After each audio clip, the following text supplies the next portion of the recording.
Hi folks, I'm joined by Andy Ngo, independent journalist and the host of Unmasked, an anti-fast study. Andy, how have you found the new media conference? So this is actually my first time speaking live in the UK since I've been here for several years now. I'm very honored to be here. I am always encouraged at the spirit of debate that is within the norm of sort of British society. This is in comparison to America. Even though the people here would generally be probably supporters of people like you and I, there's also quite a bit of disagreement, and that's played out already in some of these events. I like that a lot. It reminds me part of what's great about British culture is that tradition of debate and speech that unfortunately you're losing as your populations change. And not just the population change either, since the government imposes ever more strict and tight rules. What do you make of the speech rules that Keir Starmer's been employing, such as the Online Safety Act? I actually have mixed thoughts on this. So I think it's a serious issue that it is so easy for children to be able to access explicit material online, and I'm not of the view that there should be no restrictions on anybody being able to access that. I think that minors and children, there needs to be some type of safeguards in place, and clicking I am over 18 is, in my opinion, not enough. So the backlash against the online safety bill, I think, that has come from people who care about free speech, I feel like they've kind of overlooked that particular part, which I believe was part of the intention of it. I'm concerned that, however, the concerns that they do have, I understand that, and I've been impacted by it. I think on the first day that it went into effect, immediately on X, a whole bunch of content, sometimes like a whole page of scrolling, it's not available to you, and that's now in the direction of where Australia has been, where whole swathes of content is just blocked based on your IP. And for me as an American, like, all this is very anathema to me. I know that outside the US, people are more used to censorship and big government control. That's like a big difference for me. If it helps, as an Englishman, I feel this is horrific as well. So the thing about the Online Safety Act is, you are right that there is a genuine problem with children being able to access explicit material on the internet. But if you actually look at the framing of the Online Safety Act, it does say children and adults. And the content that it lists is also not only explicit content, but also quote-unquote hate speech and content related to illegal immigration. So actually it is not just implicit in the Act, but explicit in the Act, that it's designed to censor adults from seeing political content. So I think this passed under the Conservative government, right? It was begun under the Conservative government and passed finally under Starmer. Again, this is Conservatives letting down their side, yes. Or maybe just doing what we should expect them to do. I feel it's almost like I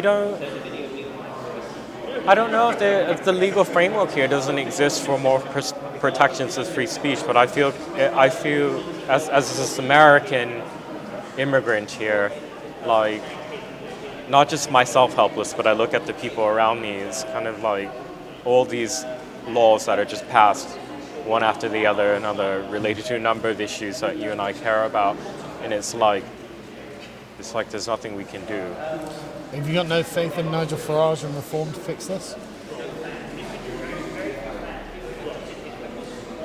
It's a long pause. You need a huge shake-up in your political system, and I think he can do that. However, without the existence of some equivalent of like the First Amendment in America, it seems really tenuous what can be done. It's like, okay, a government maybe at best can roll back something, and then 5, 10 years down the line, a different government in power could easily implement those type of restrictions again. So it's just we've got a governmental system from a previous era where we had a much more sort of socially joined up country and homogenous, and a far greater level of not only social trust but political dialogue. Because I mean, I can't help but notice that in America you've got these two very powerful streams of content that come from the mainstream and the online media that is almost entirely segregated between the left and the right. And for some reason, there is just very rarely any point at which they actually ever converge and have a conversation with one another. And that's always the most interesting thing in the world to see, actually. A devout right-winger and a devout left-winger actually talking about the same topic is a fascinating thing to watch. And so we come from an era where you would always have both sides represented in the discussion. But we've lost that completely, and now we have the domination of one side over the rest. And so the sort of organic nature of the British Constitution was never such a problem, because it was always there. There was always a kind of an implicit understanding that actually this is for all of us, and we're just trying to do the right thing. Now it's ideological and it's one-sided. I think that's the real problem, and I think there's no real solution in a sort of First Amendment position, because I don't think we're going to get that for a start. But it changes the nature of the political system entirely. Rather than being an organic thing that we possess, it becomes like the dead hand of a treaty on top of the civilization that imposes from long into the past, even if the thing doesn't fit the current moment. It's my understanding that the British political tradition is that you don't actually have a ton of laws like written down as laws. Like things are just sort of inherited as sort of common law, right? Yes. You know, I'm going to present a question to you. Do you think that, what do you think of the argument that the boat has sailed on Britain being a multicultural society? It's like you have millions and millions of people who are here, who have been here now for a couple of generations. I'm talking about the immigrants going back to the 60s and 70s. And then, of course, you have those who came in the 90s and more recently. But they're here, and the logistical and legal challenges of mass deportations is immensely challenging, if not impossible, given your legal framework. In a diverse place like Singapore, for example, they have some of the most restrictive laws on speech there. You can be imprisoned for a very long time for offending religion, hurting people's feelings. And it's been argued that that type of draconian reality for them is how they're able to maintain peace and order amongst Buddhists, Christians, Muslims in a multiracial society. Do you think the future of the UK and Europe is moving in that direction of more and more restrictions on speech to clamp down on dissent and conflict that happens as the populations become more diverse? I think there's no other way for it to go, because if there's no common understanding between the groups of people, no common... I mean, I think it really does come down to Aristotle's conception of the polity. It's based on friendship. If you don't like the people around you, then you'll end up with conflict. And if there is one hegemonic state that's decided this is the way that things are going to be, then they have no choice but to become tyrannical. They've got no choice to do a Lee Kuan Yew or anything like that. Well, what are other options? There is no option. It has to go in this direction. And so it's inevitable that Keir Starmer's Labour Party, to maintain order and peace, ends up tyrannising the majority native population. But this is a horrific state of affairs, because nobody ever asked for this. This wasn't ever voted for, and it's been voted against probably about half a dozen times, if not more. And yet here we are with this problem. But the advantage that Britain has over America is actually in the fact that we don't have a written constitution, because the laws can be repealed at any point. All it takes is 350 MPs with the will to do it, to repeal any law. We can denaturalise anyone we like. We can make anything to be true. The Parliament has supreme power. And so things... Not under the ECHR. We can leave it. The Parliament has the power to leave it. The Parliament has the power to do whatever it likes and set the legal regime of the entire country. And this could happen tomorrow if Keir Starmer wanted it to happen. He just doesn't want it to happen. So things are bleak, but I think things in places like America and Germany, where you have a more formal constitution, I think they're more permanent, actually. So it's... I don't know why I'm so optimistic about Britain's future, given the current state of it. Well, I mean, we can't just be black-pilled and depressed, right? So, changing the subject, what's next for you? I'm continuing my reporting. 2025 has been a particularly violent year in the United States with political violence, as the Democrats and their allies on the left who are doing anything and everything they can to try to sabotage American sovereignty in regards to immigration, borders. There's been immense attack on U.S. Immigration officials, violent attacks, calls for them to be abolished, and a lot of that incitement's coming from Democrats. It's the same playbook they used 5 years ago against the first Trump administration. And I wonder why. One thing I realized is that for all liberals and Democrats talk about insurrection and how dangerous that is, they are actively involved in that now. They call for insurrection against the current government that they don't view as legitimate, attacking its institutions, attacking federal agents and federal law enforcement when it comes to anything related to immigration, detaining suspects.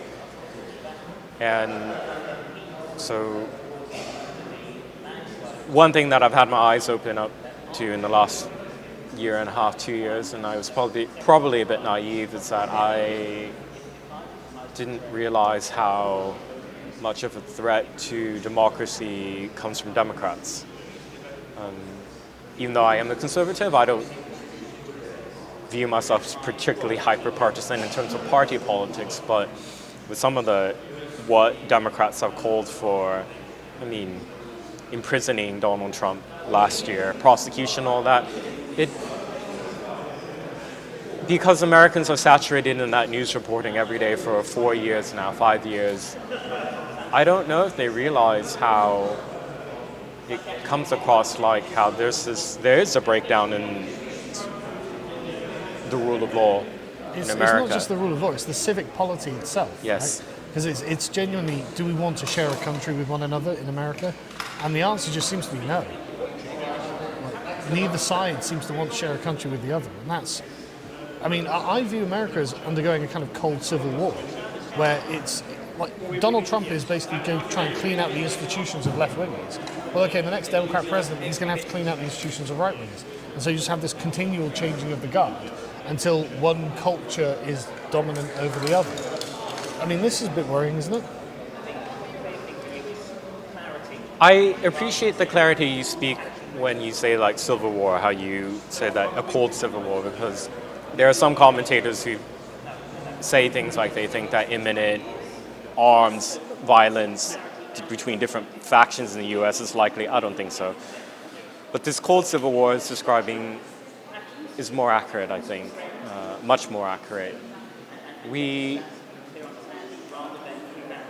I'm from Portland, Oregon. I see the hatred that the people have there for conservatives and Republicans. Like it's not that you don't want them as neighbors. They view them as a lot of them as subhuman, actually. It's now that I'm out of the US away, I can look I have a distance where I can look at it, and it's that I feel black pill. It's like, how do you solve these issues? I don't know. You have the lying media, you have institutions that are captured, and you have sort of like a corner dog, referring to those on the left, and Democrats who are now lashing out violently, either directly or indirectly, or calling for violence. And many liberals don't see that as a problem. I mean, we're developing sort of a culture of assassins, celebrating them.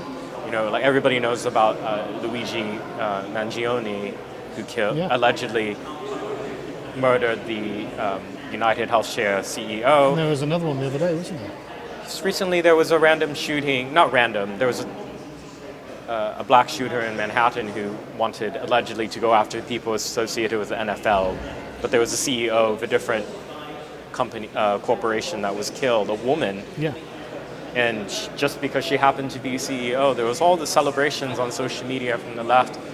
And that's this mainstreaming of, I mean, it's also linked to Antifa in the sense that the radicals on the left so believe that their cause is righteous that anything and everything that needs to be done, killing people, killing families, maiming people, should be justified, imprisoning political targets, killing political targets.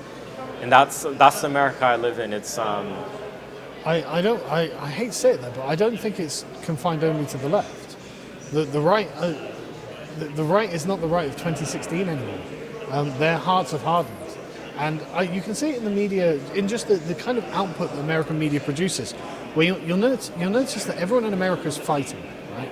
That, like, Stephen Crowder says, "I'll fight for you." The Young Turks say, "I'll fight for you." The Democrat politicians say, "We're going to fight for this." The Republican politicians, "We're going to fight for whatever we want." And you realize that, okay, this is just a brawl that everyone is engaged in, and these are not people who have anything that they can concede to the other side. Right? Like, they can never at any point concede to the legitimacy of the point that the other side is making. But I think that, yeah, corporations in America have run out of control. I could concede that to the left, that say, yeah, there's been issues. I think the right, American right, is much more in the political establishment willing to concede. I agree, but like, I mean, they've been following the court orders, for example. Yeah. I think if it was the other way around, they wouldn't at all. But the right is clearly hardening, and it's yes. And I don't blame them either. I actually think this is a normal response, an organic response to what they've been given from the left for years. And you know, we've both been on the receiving end of it. But that seems to me an irreconcilable position. So then what do you think's next for the US? I don't want to get a civil war on you, but Tim Pool might have a point. I don't know though. And I'm not, you know, you can't, I think one of the main problems is generals always fight the last war. And so I think that the internet and the general ideological nature of what's happening makes the future a bit less predictable than it was in the past. And it could be something we just can't predict. Anyway, thanks so much for joining me. My pleasure. Thank you, Carl. Hopefully we'll get you back on the podcast. Thank you.